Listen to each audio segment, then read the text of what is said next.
ৰজাৰ মৃত্যুৰ পিছত ৰজাৰ পেটটো কাটি পেটুখিনি উলিয়াই এইটো ৱাছ কৰি ধুই সেই পুখুৰীটোত মানে ধুইছিলে আৰু ধুই এইটো এম্বাম কৰি এইটো প্ৰিজাৰ্ভ কৰি ৰাখিছিলে। এইটো মৈদাম নহয়, এইটো এটা নেচাৰেল মাউণ্ট হয়, যিটো প্ৰকৃতি সৃষ্ট হয়, মানৱ সৃষ্ট নহয়, প্ৰকৃতি সৃষ্ট। এইটো আমাৰ কোৰজন বুলি কোৱা হয়, যিটো আমাৰ বাউণ্ডেৰী ৱালৰ ভিতৰৰ এৰিয়া, যিটো ষ্টেট আৰু চেণ্ট্ৰেল দুয়োটা মিলাই কোৰজন বুলি কোৱা হয়। আৰু এটা আছে বাফাৰ জোন।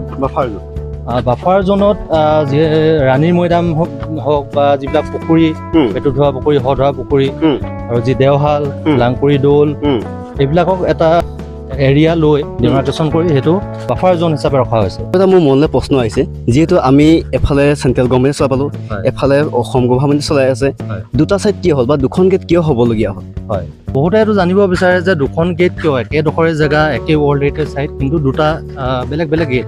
এই মৈদাম আছে, এটা সম্পূৰ্ণ মাটিৰ হয় আৰু এটা পকাৰ হয়। এটা পকাৰ। এইখিনি হৈছে যিখিনি মাটিৰ মৈদাম, এইখিনি 1700 শতিকাৰ আগৰ মৈদাম হয়, আৰু যি পকা মৈদাম আছে এইটো 1700 শতিকাৰ পাছত বনোৱা। এইফালে মাটিৰ গেট বুলি ক'লে, এইফালে পকাৰ বুলি ক'লে, পিছত বনোৱা, মই এই কথা বুজি পাই পকাৰ, কিন্তু ইয়াৰ গেট ক'ত আছে? যিটো আমি বাৰু দিনত আহিছোঁ, কিছুমান চোৱা ঠাই বা কেমেৰা ফটো ভিডিঅ'খনো নিষেধো আছে, মই সেই কথাও দেখা পাইছোঁ বা শুনিছোঁ, কিন্তু আমি যিসকল পৰ্যটক আহিব তেওঁলোকে অকল দিনতে আহিব পাৰিব নে ৰাতিও কোনোবা চাওঁ বুলি ক'লে চাব পৰা যায়? আকৃতিত সকলোতকৈ ডাঙৰ এইটো গদাধৰ সিংহ বুলি কোৱা হয়। ইভাগেতো ইয়াত খনন কাৰ্য চলোৱা হোৱা নাই, কিন্তু যিবিলাক লোকেল মানুহৰ দ্বাৰা জানিব পৰা গৈছে যে এইটো গদাধৰ সিংহৰ মৈদাম। যি মোহন দেওধাই বাইলুং আছে, তেওঁলোকে ইয়াত পূজা কৰি কুকুৰা কাটি পূজা কৰিছিল। সেইটো কাৰণে পাত কাই, পাত মানে কটা, কাই মানে কুকুৰা। কিন্তু ইয়াৰ প্ৰথম নাম আছিলে দয় কাও ৰং। দয় মানে পাহাৰ, কাও মানে ন, ৰং মানে মিলন। এই 9টা পাহাৰে টিপামলৈকে গৈছে এইটো চাইডলৈ। যিহেতু কৈছে কুকুৰা কথাটো উল্লেখ কৰিলে, মই আহোঁতে গেটতো দেখিছোঁ বা কিছুমান চিম্বলটো আপোনালোক পোৱা যায়, সেই কুকুৰা চিম্বল তেতিয়াৰ পৰা আহিল নেকি? হয়, কুকুৰা একচুৱেলি আমাৰ আহোমৰ বহুত ক্ষেত্ৰত ব্যৱহাৰ কৰা হয়। পূজা পাতল হওক বা কুকুৰাৰ ঠেঙত মংগলো চোৱা হয়, মানে প্ৰত্যেকটো নীতি নিয়মত কুকুৰাৰ ব্যৱহাৰ আছে। কুকুৰা ব্যৱহাৰ হয়, সেইটো কাৰণে কুকুৰাৰ মহত্ব আহোমৰ এটা পৰম্পৰা নেকি? পৰম্পৰা হয়। এখন দুৱাৰফল হয়, যিটো গোটেই মৈদামখিনিৰ ভিতৰত এটাই অকল মৈদাম আছে, যি বৃত্তাকৃতি। সৰ্বমুঠ মাটিকালি কিমান আছে এই মৈদামসমূহ? বাইদেউ, যিবোৰ এতিয়া আমি মৈদামসমূহ দেখা পাইছোঁ, ইয়াৰ হাইটটো সকলোৱে একেই নে বেলেগ বেলেগ? এইবাৰ আমি ইয়াৰ ছেকেণ্ড পাৰ্টত আহিছোঁ, যিটো অসম গভৰ্ণমেণ্টৰ ফালৰ পৰা চোৱা হয়, নহয় জানো? হয়, অসম পৰ্যটন সঞ্চালকালয়ে এইটো ইয়াৰ মেইনটেইন কৰে। আৰু বৰ্তমান আমি এইটো আমাৰ লন এৰিয়াত আছোঁ। ইয়াৰ ওপৰত গৈ আমি যি 61টা মৈদাম আছে, আমি ইয়াৰ ওপৰত গৈ দেখাবলৈ পাম। গতিকে আমি গৈ কথা পাতিম, যিহেতু ইয়াত ৰ'দ ঘাই, নহয় জানো? প্ৰথমে এইটো এটা দেখা পাই মৈদামে চাগে? এইটো মৈদাম নহয়, এইটো এটা নেচাৰেল মাউণ্ট হয়, যিটো প্ৰকৃতি সৃষ্ট হয়। এইটো মানৱ সৃষ্ট নহয়, প্ৰকৃতি সৃষ্ট। আচ্ছা আচ্ছা, নেচাৰেল মাউণ্ট। আৰু এইবোৰ ফুল গছ নেকি? হয়, এইবিলাক লগোৱা হৈছে পাছত, যিহেতু অলপ সৌন্দৰ্য বৰ্ধনৰ কাৰণে ফুল বা এইবিলাক আমি যি ফুটপাথ এইবিলাক নিৰ্মাণ কৰা হৈছে। হয় হয়, ইয়াত চাফাই কাৰ্যসূচী চলি আছে ন? হয়, বৰ্তমান ইয়াত চাফাই কাৰ্যসূচী চলি আছে, যিহেতু ঘাঁহ দীঘল হৈ গ'লে এইটো দেখিবলৈ অলপ বেয়া হৈ যায়, কাৰণে এইটো মানে মেইনটেইন কৰি ৰাখিবলগীয়া হয়। পুৰণি হৈ দেখাটো চাগে যথেষ্টখিনি পৰ্যটক আহে, কিন্তু বৰ্তমান বানগ্ৰস্তৰ কাৰণে এতিয়া পৰিস্থিতিৰ কাৰণে বৰ্তমান পৰ্যটকৰ সমাগম কম হৈ আছে।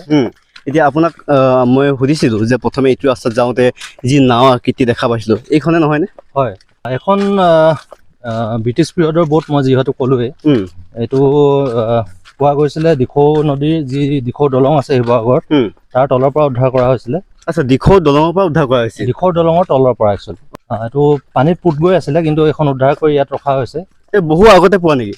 এইটো 2000 চনত পোৱা হয়। 2000 চনত পোৱা বুলি কৈছে। তো এয়া অকণমান আপোনাৰ ওচৰৰ পৰা দেখাবলৈ বিচাৰিছোঁ যিহেতু। তো 2000 চনত পোৱা এখন লোহাৰৰ নাও, এয়া অকণমান ওচৰৰ পৰা আপোনালোকক দেখাবলৈ চেষ্টা কৰিছোঁ। খুব সুন্দৰ কেনেদৰে ৰখা হৈছে এখন লোহাৰৰ নাও, অলপ কেমেৰা পাৰ্চন ওচৰৰ পৰা দেখুৱাবলৈ অনুৰোধ কৰিছোঁ। তো এয়াই হৈছে এখন লোহাৰৰ নাও, দিখৌ দলঙৰ পৰা উদ্ধাৰ কৰা, দিখৌ দলঙৰ তলত পাইছিল বুলি কৈছে। ককাইদেউ, আমি কোনফালে যোৱা হ'ব? ওপৰলৈ যাম। ওপৰত আৰু যথেষ্ট ওখ নেকি? হয়, এইটো যিহেতু ওখৰ ঠাই, মানে ৰজাই ওখ ঠাইৰ কাৰণে নিৰ্বাচন কৰিছিলে জেগাডোখৰ ৰাজধানী হিচাপে। ইয়াত যিহেতু এইটো আমাৰ কোৰজন বুলি কোৱা হয়, যিটো আমাৰ বাউণ্ডেৰী ৱালৰ ভিতৰৰ এৰিয়া, যিটো ষ্টেট আৰু চেণ্ট্ৰেল দুয়োটা মিলাই কোৰজন বুলি কোৱা হয়। আৰু এটা আছে বাফাৰ জোন। বাফাৰ জোনত যি ৰাণীৰ মৈদাম হওক বা যিবিলাক পুখুৰী পেটুধোৱা পুখুৰী হধোৱা পুখুৰী আৰু যি দেওশাল লাংকুৰি দৌল এইবিলাকক এটা এৰিয়া লৈ ডিমাৰ্কেশ্যন কৰি সেইটো বাফাৰ জোন হিচাপে ৰখা হৈছে। যিহেতু আপোনালোকে হয়তো বহুতে গম পায় যি পেটুধোৱা পুখুৰী আছে, ৰজাৰ মৃত্যুৰ পিছত ৰজাৰ পেটটো কাটি পেটুখিনি উলিয়াই এইটো ৱাছ কৰি ধুই সেই পুখুৰীটোত মানে ধুইছিলে আৰু ধুই এইটো এম্বাম কৰি এইটো প্ৰিজাৰ্ভ কৰি ৰাখিছিলে।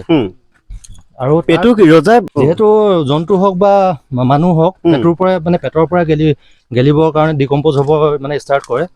তো সেইটো কাৰণে পেটুখিনি ৱাছ কৰি সেই নিৰ্দিষ্ট পুখুৰীটোত যি পেটুধোৱা পুখুৰী আছে পেটুখিনি ৱাছ কৰি সংৰক্ষণ কৰি পিনি ইয়াত পাছত অনা হৈছিলে।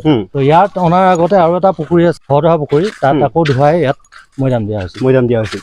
এইবোৰ সৰু সৰু মৈদামবোৰ ইয়াতো চাগে তেনেদৰে আগতে নাম্বাৰিং কৰা চাগে 1 to 29 এইটো পাৰ্টত আছে আৰু 30 up to 90 এইটো পাৰ্টত 30 up to 90। এফালে কয়তো আৰু এটা ঘৰ দেখা পাইছো, কিবা জিৰণি চৰাই নে অন্য কিবা? ৰেষ্ট হাউচ হয়, এইটো এনেই বহিবৰ কাৰণে মানুহ, এইবিলাক মডাৰ্ণ আৰ্কিটেকচাৰ হয়। এইটো আগতে তৈয়াৰ কৰা নহয়? আগত নহয়। ইটাবোৰ দেখোন আগতে কিবা গতানুগতিক দেখা পাইছে। ষ্ট্ৰাকচাৰ বনোৱা হৈছে চব আগৰ ইটাৰ ডাইমেনশ্যনত বনোৱা হয়, মানে সেইটো কাৰণে ইটাবিলাকৰ চাইজটো আগৰ যিবিলাক ইটাৰ চাইজ হয় এইটো মিল আছে, মানে মিল আছে। বাকী ইয়াতো আমি ফুটপাথতো চাব পাৰে, ইটাটো আমাৰ যিটো এটা মডাৰ্ণ ইটা সেইটোৰ লগত নিমিলে। আচ্ছা আচ্ছা। এনে আকাৰ আকৃতি বাৰু একেই, মানে ইয়াৰ আপুনি চাব পাৰে মডাৰ্ণ ইটাটো মানে ধৰি লওক এনেকুৱা নহয়, এইটো যিটো আগত যিটো ইটা ব্যৱহাৰ কৰিছিলে সেইটোৰ যিটো জোখ আৰু আমি বৰ্তমান নতুন ইটা যিবিলাক আমি ইয়াত ইউজ কৰা হয় কনজাৰ্ভেশ্যনৰ কাৰণে সেইটো আকৃতিত বনাই লোৱা হয়।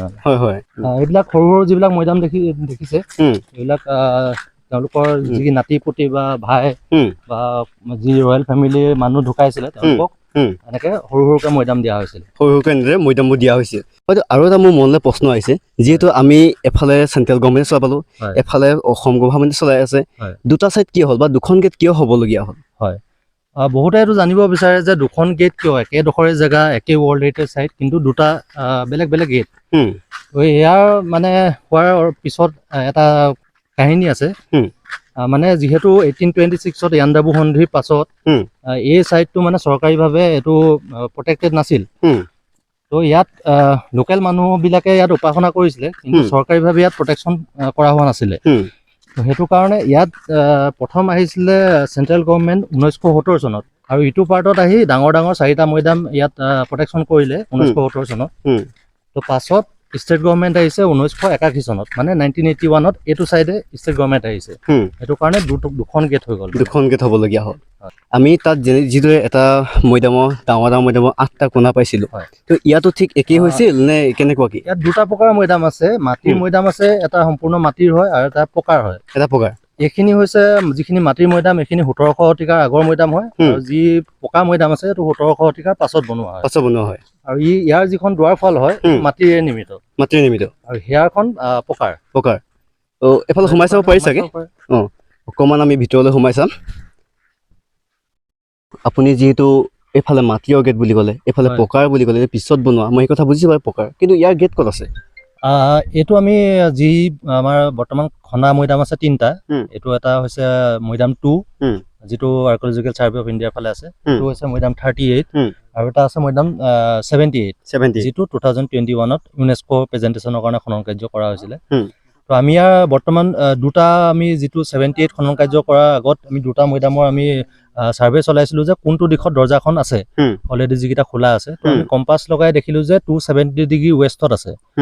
তো আমি ঠিক 270 ডিগ্ৰী ৱেষ্টত 78 নম্বৰ মৈদামত আমি পুট আপ কৰিলোঁ ট্ৰেন্স, আৰু তাতে আমি দৰ্জাখন পাবলৈ সক্ষম হৈছোঁ। তাত ভিত্তি কৰি ক'ব পাৰি যে প্ৰত্যেকটো মৈদামৰ যি দৰ্জা আছে সেইটো 270 ডিগ্ৰী ৱেষ্টত আছে। তো এইটো আমি বৰ্তমান খনন কাৰ্য চৰকাৰীভাৱে কৰা হোৱা নাই, কিন্তু ইয়াৰ দৰ্জাখন কোনফালে আছে এইটো সঠিককৈ ক'ব নোৱাৰি, কিন্তু সেই ফালৰ পৰা চাবলৈ গ'লে অনুমানিক ক'ব পাৰি যে 270 ডিগ্ৰী ৱেষ্টতে থাকিব লাগে। যি কি নহওক আমি এই মৈদামটোৰ ভিতৰলৈ সোমাই চাব চেষ্টা কৰিম।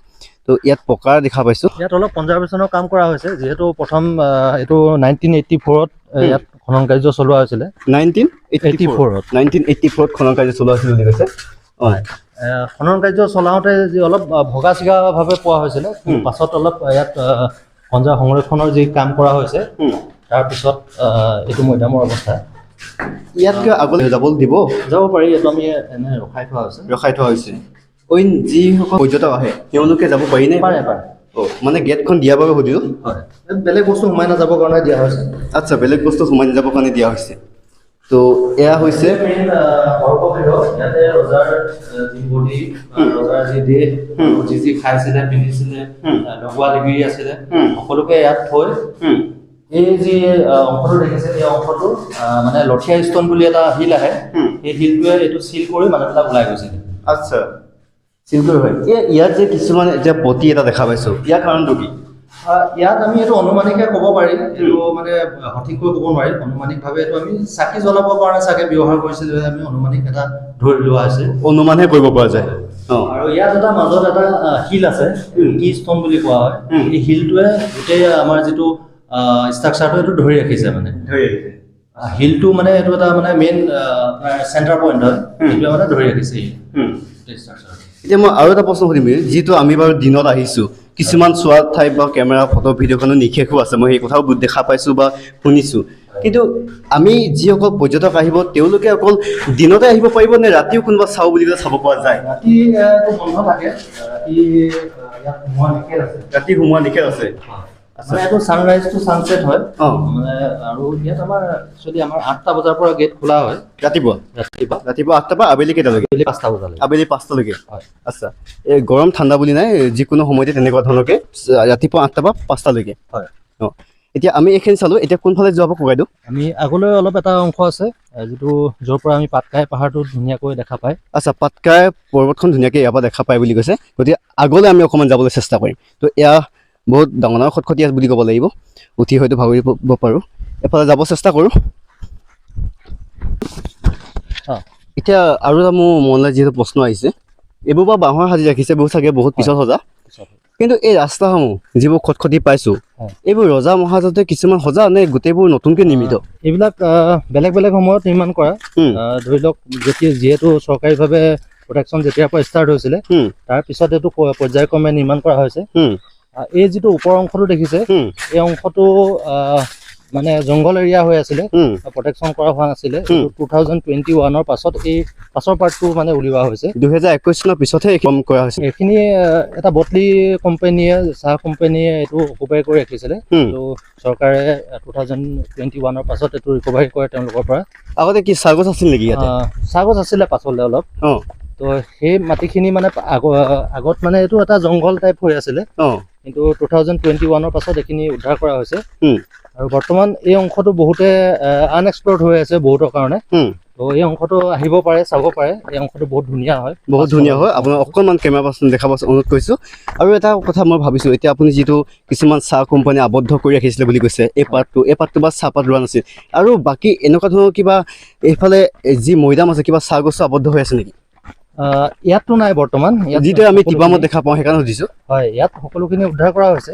কিন্তু বৰ্তমান চুকাফাৰ যিটো মৈদাম, প্ৰথম যিজন ৰজা আছে তেওঁৰ মৈদামটো বাফাৰজনত আছে। সেই মৈদামটোৰ আশে পাশে অলপ চাহগছ আছে, সেইটো বৰ্তমান চৰকাৰে কাম চলি আছে। পৰ্যায়ক্ৰমে হ'ব। এইবোৰ মৈদামে হয়, এইটো আকৃতিত সকলোতকৈ ডাঙৰ এইটো গদাধৰ সিংহ বুলি কোৱা হয়। বিভাগেতো ইয়াত খনন কাৰ্য চলোৱা হোৱা নাই, কিন্তু যিবিলাক লোকেল মানুহৰ দ্বাৰা জানিব পৰা গৈছে যে এইটো গদাধৰ সিংহৰ মৈদাম। আৰু ইয়াৰ যি বাউণ্ডেৰী ৱাল আছে, তাতো সৰু সৰু সৰু সৰু মৈদাম আছে। সেইবিলাক মানে যিবিলাক লগোৰা লগি দিয়া হৈছিলে, তেওঁলোকক মানে ৰুদ্ৰসিংহই ভিতৰৰ পৰা খানি বাহিৰত ৰাখি দিছিলে মানে। এতিয়া আমি যি দূৰত পাহাৰ দেখা পাইছোঁ, এইখনে পাটকাই নেকি? হয়, এইটোৱে পাটকাই। এইটো মানে পাত মানে কটা, কাই মানে কুকুৰা। তো ইয়াত নগাসকলৰ লগত মানে এটা চুক্তি হৈছিলে। তেতিয়া যি মোহন দেওধাই বাইলুং আছে, তেওঁলোকে ইয়াত পূজা কৰি কুকুৰা কাটি পূজা কৰিছিল। সেইটো কাৰণে পাটকাই, পাত মানে কটা, কাই মানে কুকুৰা। কিন্তু ইয়াৰ প্ৰথম নাম আছিলে দয় কাও ৰং। দয় মানে পাহাৰ, কাও মানে ন, আৰু ৰং মানে মিলন। এই 9টা পাহাৰে টিপামলৈকে গৈছে এইটো চাইডলৈ। আচ্ছা, তো সেইটো কাৰণে এইটো এটা পাহাৰৰ লানি হয়, মানে পাহাৰৰ লানি। অকণমান সেইফালে দেখাই দিয়া, খুব সুন্দৰ এটা পৰিৱেশ। এই পাৰ্টটো 2021 পাছত এইটো উদ্ধাৰ কৰা হৈছে। আচ্ছা, এতিয়া আৰু এটা মনলৈ প্ৰশ্ন আহিলে, আপুনি যিহেতু কৈছে কুকুৰা কথাটো উল্লেখ কৰিলে, মই আহোঁতে গেটতো দেখিছোঁ বা কিছুমান চিম্বলটো আপোনালোকৰ পোৱা যায়। সেই কুকুৰা চিম্বল তেতিয়াৰ পৰা আহিল নেকি? হয় কুকুৰা একচুৱেলি আমাৰ আহোমৰ বহুত ক্ষেত্ৰত ব্যৱহাৰ কৰা হয় পূজা পাতল হওক বা কুকুৰাৰ ঠেঙত মংগলো চোৱা হয় মানে প্ৰত্যেকটো নীতি নিয়মত কুকুৰাৰ ব্যৱহাৰ আছে কুকুৰা ব্যৱহাৰ হয় সেইটো কাৰণে কুকুৰাৰ মহত্ব আহোমৰ এটা পৰম্পৰা নেকি পৰম্পৰা হয় পৰম্পৰা হয় কুকুৰা মহত্ব এটা আহোমৰ পৰম্পৰা বুলি কৈছে আৰু ইয়াতো আমি বাউণ্ডেৰী দিয়া দেখা পাইছোঁ ইয়াত চাগে বিশেষ এইটো বাউণ্ডেৰীটো এটাই আমি এনেকুৱা মৈদাম পাইছোঁ য'ত আমি চাৰ্কুলাৰ হিচাপত পাইছোঁ বৃত্তাকৃতিৰ এখন দুৱাৰফল হয় যিটো গোটেই মৈদামখিনিৰ ভিতৰত এটাই অকল মৈদাম আছে যি বৃত্তাকৃতি আচ্ছা এটা চাৰ্কুলাৰ আকৃতি আমি দেখা পাইছোঁ বুলি কৈছে ঘূৰণীয়া আৰু আগত যোনটো দেখা এইটো ঘূৰণীয়া নহয় নেকি তাৰ দুৱাৰফলখন অক্টাগনেল আচ্ছা আচ্ছা অক্টাগনেল বুলি কৈছে তো এয়া অকণমান আপোনাক দেখাব চেষ্টা কৰিলোঁ আৰু এইফালে আছেনে কয়টো হয় আগলৈ বহুত দূৰলৈকে আছে কিন্তু আমি বৰ্তমান যিহেতু বহুত ৰ'দ সেইটো কাৰণে নাযাওঁ আগলৈ হয় এইটো হৈছে 77 নম্বৰ মৈদাম এইটো 77 নম্বৰ মৈদাম ইফালৰটো 77 সেনেকৈ গৈ 90 নম্বৰ মৈদাম পাইছে 90 নম্বৰ মৈদাম পাইছে সেইটো যি পাটকাই পৰ্বত দেখিছে সেইটোৱে নাগালেণ্ডৰ বৰ্ডাৰ তাৰ পৰাই নাগালেণ্ড আৰম্ভ হৈছে এতিয়া আমাৰ যি ধৰ বানপানী হৈছিল নাগালেণ্ডৰ পৰ্বতৰ পৰা হৈছিল বুলি কৈছে সেই পৰ্বতখনৰ পৰা হৈছিল নেকি এইফালৰ পৰা নহয় এইটো বিহুবৰ ফালৰ পৰা হয় যিহেতু অলপ আঁতৰত আছে বিহুবৰ এইফালে ইমান প্ৰভাৱ পৰা নাই যিহেতু এইটো অলপ ওখ ঠাই অলপ আঁতৰত হৈছে বানপানী কিন্তু এই চৰাইদেউ মৈদাম অঞ্চলত ইয়াৰ কোনো প্ৰভাৱ পৰা নাই হয়তো ইয়াত সৰ্বমুঠ মাটিকালি কিমান আছে এই মৈদামসমূহত প্ৰায় 843 বিঘা মাটি আছে ইয়াত যিহেতু এই পিছৰ অংশটো প্ৰথমতে এইটো অকুপাই কৰি ৰাখিছিলে তো 2021 পাছত যিহেতু এই পিছৰ অংশটো চৰকাৰী আণ্ডাৰত লোৱা হ'ল তো ইয়াৰ পাছত এইটো প্ৰায় 843 বিঘা ভূমি আছে ইয়াত 843 বিঘা আৰু যিহেতু এই মৈদামটো হ'ব সকলোতকৈ ডাঙৰ বুলি কৈছে ইয়াত কিমান পুৰা মাটি আছে ইয়াত প্ৰায় 8 পুৰা মাটি এইটো মৈদাম হয় এইটো বহুত এনেকৈ কৰি এনেকৈ ঘূৰি আছে এনেকৈ তো এইটো আকাৰত সকলোতকৈ ডাঙৰ মৈদাম আৰু ইয়াৰ যি ব্যাসাৰ্ধ এইটো বহুত আঁতৰলৈকে আছে এনেকৈ কৰি বহুত আঁতৰলৈকে আছে হয়তো যিবোৰ এতিয়া আমি মৈদামসমূহ দেখা পাইছোঁ ইয়াৰ হাইটটো সকলোৱে একেই নে বেলেগ বেলেগ আকাৰৰ আছে এইটো মই যিহেতু আগতে কৈছোঁৱে ৰজা কিমান প্ৰভাৱশালী আছিলে বা কিমান সময় তেওঁ শাসন কৰিছিলে তাৰ ওপৰত ডিপেণ্ড কৰে তো ইয়াত বৰ্তমান আমি যিটো গদাধৰ সিংহৰ মৈদাম বুলি কোৱা হয় সেই মৈদামটোৰ আকাৰত আটাইতকৈ ডাঙৰ হয় তাৰ পাছত আমাৰ যিটো চেণ্ট্ৰেলৰ পাৰ্টৰ যিবিলাক মৈদাম এইবিলাক ডাঙৰ হয় ইয়াতো তেনেকৈ ডাঙৰ সৰু মৈদাম আছে সকলোৰে আকাৰবিলাক বেলেগ সকলো আকাৰ বেলেগ কিন্তু ওখটো চাগে ঠিক তেনেকুৱা হ'ব ওখটো সেই ওখ বা তেওঁৰ মানে যিটো আকৃতি সেইটো মানে তাৰ ওপৰত মানে নিৰ্ভৰ কৰে তেওঁৰ সময়টো কিমান হেৰি আছিলে প্ৰভাৱশালী আছিলে বা তেওঁৰ সময়টো কিমান উন্নত আছিলে বা তেওঁ কিমান টাইম শাসন কৰিলে তাৰ ওপৰত এইটো নিৰ্ভৰ কৰে হয় তো আমি এইখিনিয়ে বৰ্তমানলৈকে আপোনাক দেখাব চেষ্টা কৰিলোঁ যিহেতু যথেষ্টখিনি মৈদাম আছে নহয়নে কয়তো যথেষ্টখিনি মৈদাম আছে গতিকে গোটেইখিনি দেখুওৱা সম্ভৱ নহ'ব আমি যিহেতু আজি আন এটা স্থানলৈ আহিছিলোঁ আমি ওচৰতে থকাৰ বাবে সোমাই আহিলোঁ যিহেতু বহুত দিনৰ পৰা আহিম কৈ থকা আজি যি কিতাপে পত্ৰে পোৱা সেই বস্তুসমূহ আজি বাস্তৱ ৰূপত দেখা পাইছোঁ এইফালেও কাম কৰি আছে বহুতো আৰু এইফালেও বহুকেইটা যিহেতু আছে কিন্তু বৰ্তমান এইফালে মানা আছে নেকি এইফালে মানে মানা নাই একচুৱেলি ইয়াৰ আমাৰ জংঘল কাটিঙৰ কাম চলি আছে যিহেতু এইটো বহুত ডাঙৰ এৰিয়া মেইনটেইন কৰাটো অলপ কঠিন কাৰণে মানে অলপ জংঘল কাটিঙৰ কাৰণে অলপ পিছফালটো অলপ হেৰি কৰি ৰখা হয় যি কি নহওক আজি ইয়াতে আমি ভিডিঅ'টো সামৰিব চেষ্টা কৰিছোঁ আকৌ এবাৰ আপোনাৰ নামটো কৈ দিয়কচোন মোৰ নাম কল্যাণ বৰগোহাঁই আপোনাৰ এই কামৰ লগত জড়িত কিমান দিন হ'ল মোৰ প্ৰায় 6 বছৰ হ'ব আৰু এতিয়া 6 বছৰ হ'ল যি কি নহওক আপোনাকো বহুত ধন্যবাদ জ্ঞাপন কৰিছোঁ ইমানখিনি সময় দিয়াৰ বাবে ইমানখিনি আমাক বুজাই দিয়াৰ বাবে লগতে যিসকলে জনা নাছিলে তেওঁলোকেও যাতে এই ভিডিঅ'টোৰ পৰা কিছু আভাস পাব বুলি আমি আশা ৰাখিলোঁ যি কি নহওক এইটো ভিডিঅ' এটা সামৰিব চেষ্টা কৰিছোঁ আহিবলগীয়া ভিডিঅ'ৰ সৈতে পুনৰ লগ পোৱা প্ৰতিশ্ৰুতিৰে আজি ভিডিঅ' বিদায় লৈছোঁ ধন্যবাদ জয় আই অসম।